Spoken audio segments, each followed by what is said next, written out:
तो महंगाई के लिए कुछ हद तक हम भी जिम्मेदार हैं। इस तरह से इस सरकार ने लोगों को बना दिया है कि जितनी भी समस्याएं आप देंगे हम हंसते हुए कबूल कर लेंगे और हम कहेंगे नहीं नहीं इसमें हमारी ही गलती है। अब जनता की गलती है, अगर बढ़ोतरी हो रही है तो इसमें जनता की गलती है। आप बढ़ाते जाइए, दाम बढ़ाते जाइए, सब्जी का दाम बढ़ाइए, पेट्रोल डीजल बढ़ाइए, गैस सिलेंडर बढ़ाइए और जनता से कहिए कि वो ज्यादा खाना बना रही है इसलिए गैस सिलेंडर महंगा हो जा रहा है। बेतहाशा वृद्धि हुई है, बेतहाशा। पहले 1-2 रुपए अगर रेट बढ़ जाते थे, मुझे याद है यही स्मृति ईरानी थी, सिलेंडर लेके बैठ जाती थी 2 रुपए बढ़ने पे। अब कुछ नहीं, 50 रुपया 60 रुपया आप टेलीकॉम कंपनियां बढ़ा रही हैं, 11 से 21% बढ़ा रही हैं, कोई बोलने को नहीं है। और सिलेंडर 450 का मिलता था, 400 पर 55 हो जाए तो हालत खराब होती थी, आज 1100 का मंत्रिमंडल का मिलता। पहले रिचार्ज कुछ सस्ता था तो आम जन के बच्चे भी आराम से मतलब अपनी ऑनलाइन क्लासेस कर लेते थे। पूछना चाहता हूँ कि भाई सरकार के पास भी तो अपनी कंपनी है, बीएसएनएल तो आखिर सरकारी कंपनी है, क्यों बीएसएनएल का स्पीड क्यों कम आ रहा है? सरकार सब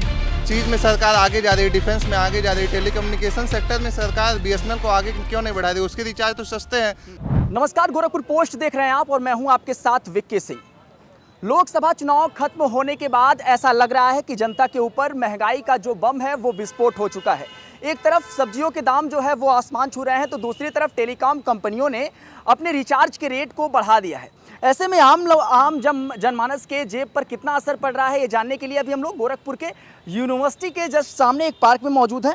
कुछ लोग हमारे साथ हैं जिनसे ये समझने की कोशिश करते हैं कि आम लोगों के जेब के ऊपर कितना प्रभाव पड़ रहा है, क्योंकि रिचार्ज जो है वो तकरीबन 11 से 21% और 15 से 25% तक वृद्धि की गई है। ऐसे में आम लोग, चाहे वो गरीब छात्र छात्राएं हो जो बाहर रहकर पढ़ाई करते हैं, उनके लिए 200-250 रुपये का रिचार्ज करवाना आमतौर पे मुश्किल होता था। अब उनको 350 रुपया तकरीबन रिचार्ज के लिए पर महीने खर्च करने होंगे। ऐसे में उनके लिए कितना कठिन होने वाला है, तो तमाम लोग हैं उनसे बात कर लेते हैं। क्या शुभ नाम पड़ेगा आपका? दीपक पांडे। तो दीपक जी, ये बताइए किस तरीके से देख रहे हैं जो टेलीकॉम कंपनियों ने रेट बढ़ा दिया रिचार्ज का, उसको लेकर? देखिए, रिचार्ज का जो रेट बढ़ा है इस पे हम आपसे यही कहना चाहेंगे कि जो ज़रूरत की चीज़ें हैं उसके लिए सारे लोग व्यवस्थित हो जाते हैं, कहीं ना कहीं से हो जाते हैं। और रही बात महंगाई की, तो महंगाई के कुछ हद तक जिम्मेदार हम ही लोग हैं।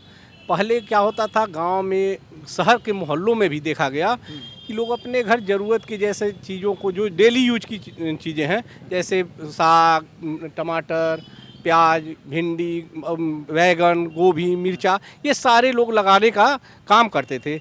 आज सारे लोग फूल पौधे की खेती करने पे शुरू हो गए हैं और कुत्तों को घुमाने के लिए सबसे ज़्यादा समय देते हैं।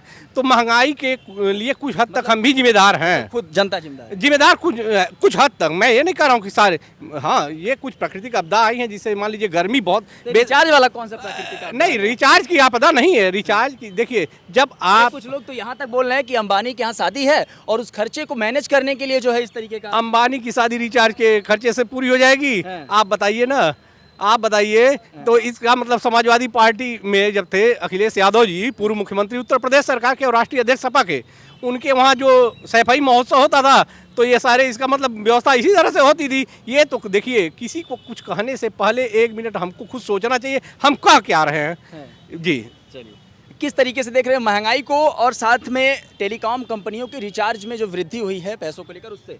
देखिए, सर्वप्रथम तो ये कितना हास्यास्पद है कि आप जो रेट बढ़ रहे हैं, लगातार महंगाई बढ़ रही है, उसको आप किस तरीके से जोड़ रहे हैं। अभी भाई साहब ने कहा, मैं उनको सुन रहा था और यकीनन मुझे लग रहा था कि ये किस तरह की बातें हो रही हैं, किस तरह से इस सरकार ने लोगों को बना दिया है कि जितनी भी समस्याएं आप देंगे हम हंसते हुए कबूल कर लेंगे और हम कहेंगे नहीं नहीं इसमें हमारी ही गलती है। अब जनता की गलती है, अगर बढ़ोतरी हो रही है तो इसमें जनता की गलती है। आप बढ़ाते जाइए, दाम बढ़ाते जाइए, सब्जी का दाम बढ़ाइए, पेट्रोल डीजल बढ़ाइए, गैस सिलेंडर बढ़ाइए और जनता से कहिए कि वो ज़्यादा खाना बना रही है इसलिए गैस सिलेंडर महंगा हो जा रहा है, तो हम एक टाइम खाना बंद कर देंगे। जैसे कि पहले प्रधानमंत्री ने आह्वान किया था देश के कि एक टाइम खाना मत खाइए, भूतपूर्व प्रधानमंत्री ने, तो जनता मान गई थी। तो अब इसी प्रकार से ये प्रधानमंत्री जो बने हैं मोदी 3.0, तो उसमें ये भी मान लेंगे हम लोग कि नहीं, देखिए आप मोबाइल चलाना बंद कर दीजिए, रात में अब कोई मोबाइल नहीं चलाएगा, रात में डाटा ऑफ रखिए, अन्यथा ये रेट इसीलिए बढ़ रहा है। तो हम ये भी मानने को तैयार हो जाएंगे। किस प्रकार की बात ये कर रहे हैं, हम किस समाज में जी रहे हैं और किस प्रकार से होते जा रहे हैं, हमको ये समझ से परे है। ये पूरी तरह से मुझे समझ में भी नहीं आ रहा है। क्या इस सरकार जिस तरीके से अभी चूंकि चुनाव चल रहा था तो तब तक जो है कंपनियों के रेट में इजाफा नहीं हुआ, खत्म हुआ, सरकार बनी, उसके बाद संसद का पहला सत्र लगा और उसके बाद से जो है कंपनियों के रेट में वृद्धि हुई। इस कुछ मेल जोल देख रहे हैं इससे? देखिए, जब से ये सरकार मोदी तीसरी बार चुन करके आए हैं, उससे पहले 2 बार चुने गए हैं, चुने हुए देश के प्रधानमंत्री हैं। मैं आपको बताना चाहता हूं कि जब ये सरकार चुनाव आते हैं तो रेट 1-2 रुपया कम होता है। पूरी आम जनता जिनको राजनीतिक समझ कम से कम है, जो बहुत राजनीति में इंटरेस्ट नहीं लेती है, उसको भी ये बात पता है कि जैसे ही चुनाव बीतेगा रेट बढ़ जाएगा। तो लोग क्या करते हैं कि सिलेंडर पहले खरीद लो, नहीं तो चुनाव बीतते ही ये बढ़ा देंगे। और अब तो टेलीकॉम कंपनियों ने बेतहाशा वृद्धि हुई है, बेतहाशा। पहले 1-2 रुपए अगर रेट बढ़ जाते थे, मुझे याद है यही स्मृति ईरानी थी, सिलेंडर लेके बैठ जाती थी 2 रुपए बढ़ने पे। अब कुछ नहीं बोल 50 रुपया 60 रुपया आप टेलीकॉम कंपनियां बढ़ा रही हैं, 11 से 21% बढ़ा रही हैं, कोई बोलने को नहीं है। और सिलेंडर 450 का मिलता था, 455 हो जाए तो हालत खराब होती थी, आज 1100 का मंत्रिमंडल का मिलता है। अब तो मंत्रिमंडल में भी नहीं, क्यों सांसद भी नहीं है, क्यों रहेंगी तो वो? इसलिए बढ़ा दिया जा रहा है तो ताकि उनके ऊपर वो कटाक्ष ना फिर से हो पाए। नहीं, कटाक्ष तो पूरी सरकार पे होगा। और सिर्फ वही नहीं, इनके केंद्र में तमाम ऐसे मंत्री हैं जो जब सरकार में नहीं थे तो विरोध करते थे। शिवराज सिंह चौहान से लेकर के तमाम लोग, पेट्रोल डीजल का दाम बढ़ता था तो ये लोग तुरंत साइकिल पे आ जाते थे, साइकिल से जाने लगते थे। कहना मेरा ये है अपने भाई से कि जब कांग्रेस की सरकार थी तो शायद इनको याद नहीं है, डीजल और पेट्रोल के लिए लोग बस्ती से गोरखपुर आने का काम करते थे और गोरखपुर से बस्ती जाने का काम करते थे, और पता चलता था डीजल और पेट्रोल टंकी पे कांग्रेस की सरकार में। जी, मुझे बहुत अच्छी तरह से याद है, लोग डिब्बा लेके 5-5 लीटर के लिए पेट्रोल टंकियों पे तरसते थे, तेल और पेट्रोल के लिए, पेट्रोल और डीजल के लिए। ये लोग बात करेंगे, एजेंसियां वही हैं, आज घर घर सिलेंडर पहुंचा, उस बात को बताने में शर्मिंदगी महसूस होती है। आप ही की सरकार में प्याज कहां से कहां पहुंच गई थी, उस चीज को नहीं आप बता पा रहे हैं। आज आप बता रहे हैं महंगाई की बात।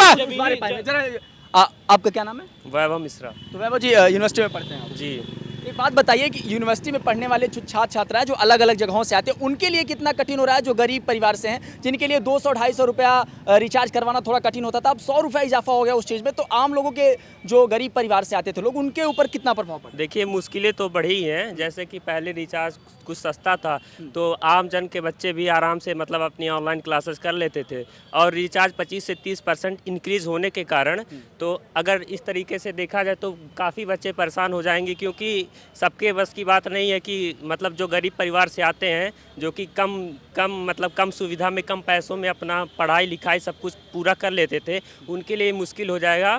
और 25-30% ये जो बढ़ा है, ये काफ़ी मुश्किल भरा है बच्चों के लिए। क्या शुभ नाम है आपका? हिमांशु राय। हिमांशु जी, ये बताइए कि रिचार्ज के बढ़ने से आम जो गरीब बच्चे हैं उन पे कितना प्रभाव पड़ेगा?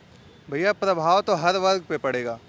जो भाई स्टेट लोग हैं उनको तो कोई उससे दिक्कत नहीं है, लेकिन मैं सरकार से ये प्रश्न पूछना चाहता हूँ कि भाई सरकार के पास भी तो अपनी कंपनी है, बीएसएनएल तो आखिर सरकारी कंपनी है, क्यों बीएसएनएल का स्पीड क्यों कम आ रहा है? सरकार सब चीज़ में सरकार आगे जा रही है, डिफेंस में आगे जा रही है, टेलीकम्युनिकेशन सेक्टर में सरकार बीएसएनएल को आगे क्यों नहीं बढ़ा रही? उसके रिचार्ज तो सस्ते हैं, उसके रिचार्ज नहीं बढ़े और प्राइवेट कंपनी के रिचार्ज बढ़ जा रहे हैं। क्या इसमें वजह हो सकता है? ये तो सरकार को पहले समझना चाहिए ना। सरकार ने कोई ना मीटिंग, सरकारी कंपनियां हैं उसको उतना सुविधा नहीं मिल पा रहा है। सरकारी कंपनियों को मतलब सुविधा नहीं मिल पा रहा, प्राइवेट को आगे बढ़ने के लिए मौका दिया जा रहा है और प्राइवेट अपनी मनमानी कर रहा है, यही वजह है।